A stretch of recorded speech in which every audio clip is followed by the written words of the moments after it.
I mean, that speaks very much to the ideas of I think it was the U.S. military actually did some studies on what was the best way to get like results out of their like different units, officers, generals, and sort of up and down the Yeah, hierarchy. And they found that the best way to do it was to for example, give like a unit and his commander like their goal, and then just let them sort it out themselves. And yeah, they find like the U.S. military run a lot of studies on a lot of things because mm, they have a lot of money to burn because of yeah, their outrageous budget, but yeah, also because to be the best military in the world, you have to understand how to get the best out of people.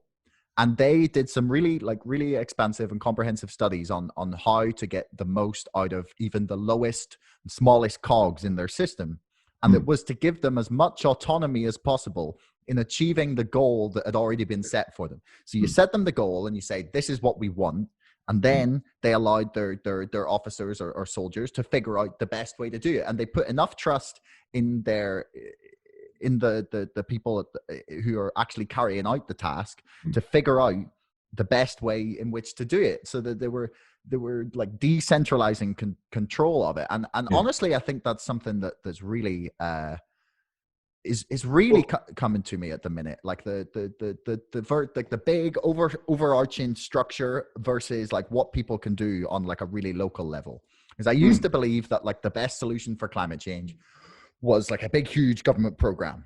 and mm, and slowly over the last couple of years, I've come to the conclusion that there is literally the best solution is the absolute and complete opposite of that.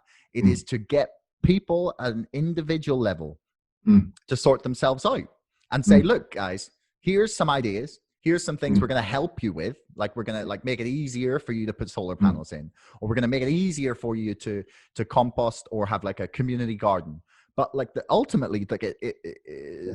the world changes when one person, just starting with one person, decides that they are going to make something slightly better of their life. And they Mm. start with that, and then it spreads out a little bit to the community, and then, or their family, or their circle of friends. And then maybe they inspire one other person to do something good. And slowly, like these things like ripple out faster than you could probably ever imagine. Whereas at the minute, I feel like on a lot of issues that we're like it's an analogy you used actually, is that Tony Blair got to number 10, and he realized he had all these levers and buttons to do stuff, but they weren't actually doing anything. It's- it's- Well, I mean, stacks of. I mean, that's a incredibly rich commentary you've made there, Josh. I mean, the what you describe in terms of the U.S. military and their style, that's also exactly the philosophy of Toyota that make some of the most reliable, highest quality Hmm. cars And, is it, in the and world. Nissan, and they went into a Nissan factory, was it Nissan? And they It they could have been, it was like failing, and they took over. It didn't change any of the workforce, and they just yes, asked them how to fix it. Yeah, I know yeah, the study you yeah, mean. and that notion that actually this knowledge of how you best fit the rear axle. Well, you why should I know? You fit it, fine, off you go and do it. A, B, US military, big users of systems thinking. You may not like them, but by God, as you say, they're really thinking. Um, Ashby's law of requisite variety. Sorry to introduce this, but basically says if you're going to control something from the center, you need to know as much about what's going on, well, in Innsbruck, for the sake of argument, as those people in Innsbruck do. And you can do that if it's something very simple, like issuing a driving license. For almost anything else, you're never going to have enough knowledge and information at the center to be able to exercise that control. So, again, it sort of plays back to decentralization in a massive way. Exactly what you say in terms of climate change. We're doing the same thing here. Encouraging, developing, being consumers of local food, because it doesn't take someone with a brain the size of a pallet to work out that actually flying food all around the world for all sorts of reasons is not a runner. So doing those things. Just back to the US military, they've done their systems thinking, what are the biggest threats the US military are going to have to deal with? I think they define climate change as the biggest threat, right? Exactly. So climate change, which will induce mass migration from the South and Central Americas up to the middle of America. And then secondly, civil disorder, where competition for resources, indeed even food, will break out. So the US military knows what's happening. It'd be a jolly good idea for one or two governments, rather than sort of talking endlessly about it. Because, I mean, that's the thing about the planet, the biosphere. It sort of doesn't listen to the Today programme or politicians or read the news monitors or take any notice of policies. If you keep throwing pollution into it, it will get more and more upset. And then at some point or other, it's a sort of flash to bang time, when there's an explosion, you see the flash, and then it takes a hell of a long time before you hear the bang, and the shock wave comes and kills you. And the planet's the same, the flash to bang time is so enormous. But by God, there's a hell of a bang on its way. We need to stop upsetting the biosphere because it's bigger than us. I mean, I think one of the biggest things about the climate change the argument is that a lot of the pushback about, say, like a carbon tax, for example, is that it's just like another way for arbitrary control from the top down.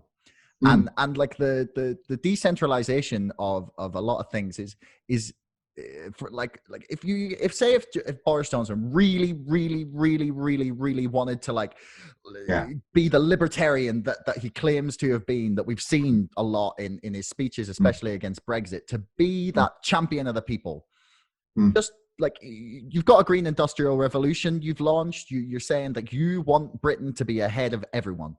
Please, I beg of you, put a solar panel on every single available space of roof that there is. Just everywhere, like literally everywhere. It doesn't have to be that hot. You just need to get sun, because solar panels actually function better at lower temperatures, which I've discovered, which makes Britain a much bigger, better candidate for solar power than I actually believe was possible. Yeah, because a friend of mine and I, we were asking each other, we were like, why don't they just put just a monstrous solar array in the Sahara Desert? Yeah. So it turns out there's two things. The sand covers you have to hire people to constantly clear the sand off them. And that's thinking. And you would have to, they don't function as well at high temperatures, which is why, for example, here in Austria, they have a stupid amount of solar panels in a country that gets a pretty good amount of sun, but it's freezing cold for 5 months a year. But they're more efficient in cold weather than they are in hot weather, which is really cool. And it would be the most brilliant way of decentralizing the problem. Is you're giving people a chance to help save the environment and lower Britain's carbon footprint. B, you're putting money in everyone's hands. C, you're kickstarting the economy by getting people to have to install and maintain said solar panels. You just the number of benefits is just endlessly compounding. Yes. And the same, I think there are 26 million homes in Britain that are badly insulated. The housing stock is pretty poor, not least because they relaxed the regulations on new build.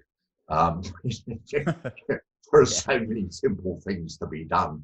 Boris, why didn't you get on and do a few of them? But yeah, it's all, but it's the will.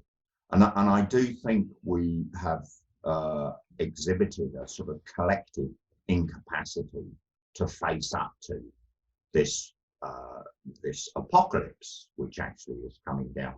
And the boiled frog analogy, and we're all sitting here, it's getting warmer, it's getting warmer, it's getting warmer, it's getting warmer, and then we're going to die.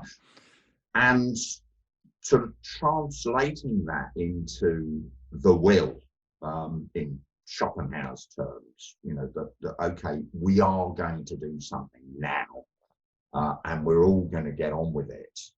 And this thing about the reciprocity, I will if you will. Well, I will, will you? And it's like, does anyone want to, a lot of people, as we've discussed, have terribly good lifestyles. We're all fat and happy, we're content and all the rest of it.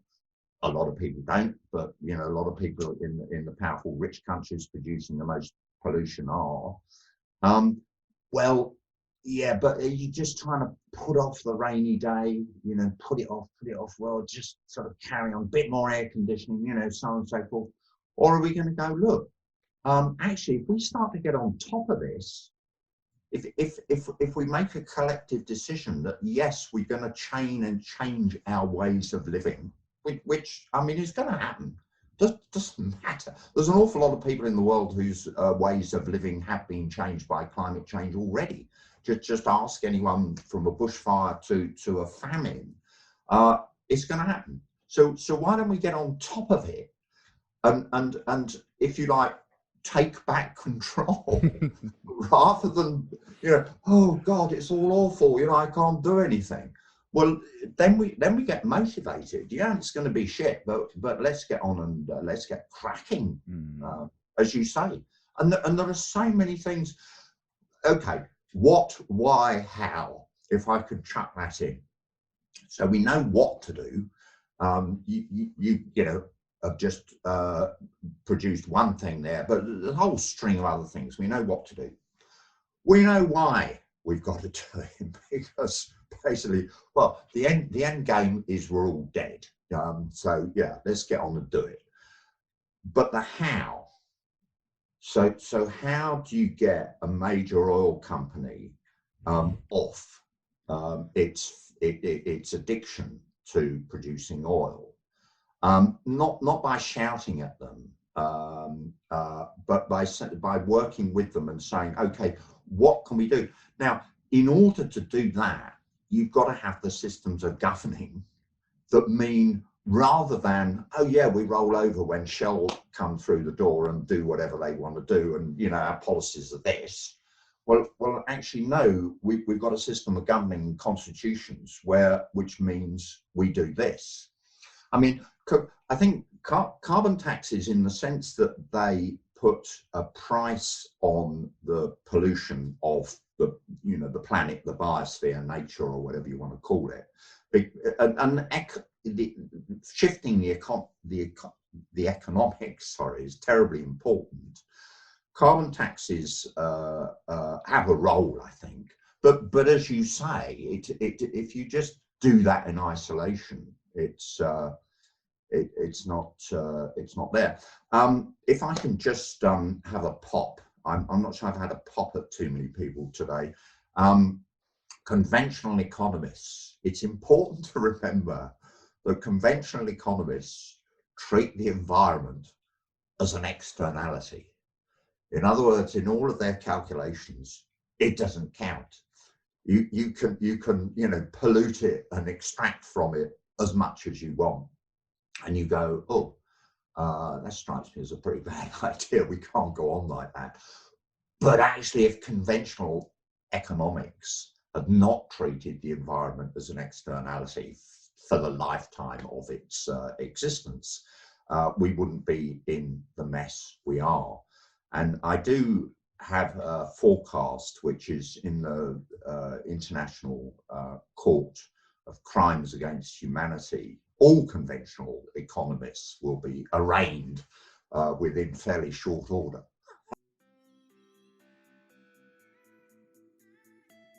Thanks so much for listening. If you haven't already and you enjoyed this episode, please subscribe to this podcast and to our mailing list. And don't forget, my book, Brexit, The Establishment Civil War, is now available for pre-order on Amazon. You'll find the link in the description below. Until next time, thanks so much for listening.